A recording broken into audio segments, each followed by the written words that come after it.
হয়েছিল। তো শিরোনাম থেকে আপনারা বুঝতে পেরেছেন যে ভিতরের আলোচনাটা কি ছিল। সেখানে দীর্ঘ 10 বছরেও ধর্ম শিক্ষা দেওয়ার মতন কোন শিক্ষক ছিল না।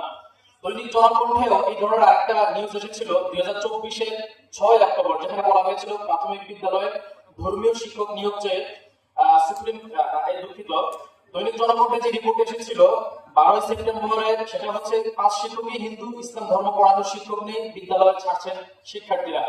এই ধরনের আরো অনেকগুলো রিপোর্ট আজকের আমাদের জাতীয় সেমিনারে যে প্রবন্ধটা আছে, এই প্রবন্ধের মধ্যে ধরনের আরো অনেকগুলো তথ্য দেওয়া আছে। তো এই তথ্যগুলো সামনে রেখে আমাদের স্কুলগুলোতে শিক্ষার কি হাল সেটা আমরা সহজে বুঝতে পারছি। সমস্যাটা হচ্ছে প্রাথমিক যে বিদ্যালয়গুলো আছে সেখানে ধর্মীয় কোনো শিক্ষক রাখা হয়নি, কিন্তু মাধ্যমিকে ধর্মীয় শিক্ষকের একটা পদ আছে। তো পদ থাকার কারণে সেখানে টুকটাক কিছু সিলেবাসের মধ্যে ধর্মীয় বিষয় রাখা হয়েছে।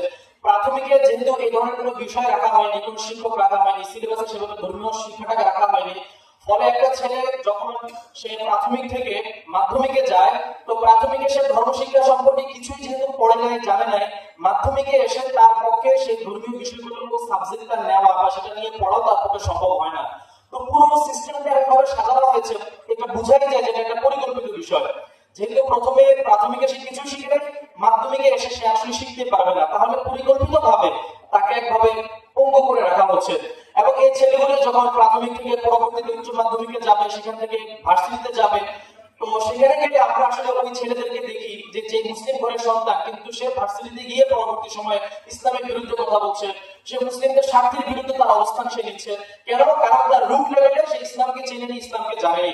তো আমরা এই বিষয়ে অনেক আলোচনা হয়েছে, সামনে আলোচনা করবেন। এই ইস্যুটা আপনার আমার সন্তানদের, এই ইস্যুটা আপনার আমার পরিবারের জন্য, সকলের জন্যই একটা আশঙ্কার একটা বিষয়। তো আমি আপনাদের কাছে আমার আহ্বান থাকবে যে আপনারা অবশ্যই বিষয়গুলোকে গুরুত্ব দিয়ে জাতির সামনে তুলে ধরবেন। তাহলে ইনশাআল্লাহ আশা করা যায় সকলের সামগ্রিক প্রচেষ্টার মাধ্যমে জাতি এই বিষয়ে সচেতন হবে।